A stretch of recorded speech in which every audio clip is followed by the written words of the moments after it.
samahin sa sakamentong matrimonyo, sabihin nyo na ngayon. Itigil niyo to!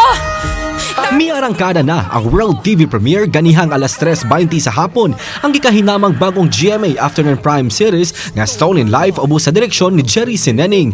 Gibidahan kini nila Carla Abiliana, Beauty Gonzalez ug Gabby Concepcion ug sila ang modala sa mga karakter nila Lucy Farah ug Darius. Magtuyok ang istorya sa Stolen Life sa usa ka babaeng daw nakawatan og kinabuhi pinaagi sa astral projection. Kini ang gibutyag sa head writer sa Stolen Life nga si Glyza Ramirez.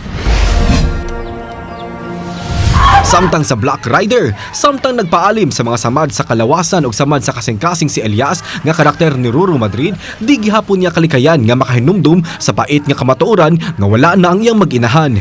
Tabangan ni Mariano nga karakter ni Philip Salvador si Elias nga mabansay sa pagpanagang sa kaugalingon. Silang duha na lang ang nahibiling apo ni Lapu-Lapu, hinungdan nga nagtinabangay sila sa usag-usa. Maangkon kaha niya ang hustisya at ang ipa ang mga maaksyong eksena sa Black Rider sa GMA Telebabad alas 8 sa gabi pagkahuman sa 24 oras. Gipakita na ang teaser og behind the scenes sa bagong Kapuso serye nga angay nato atangan sa GMA Telebabad.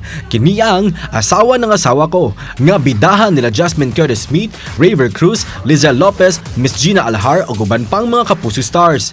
Magtuyok ang istorya sa pangutana kung kinsang angayan nga ilhon nga legal nga asawa.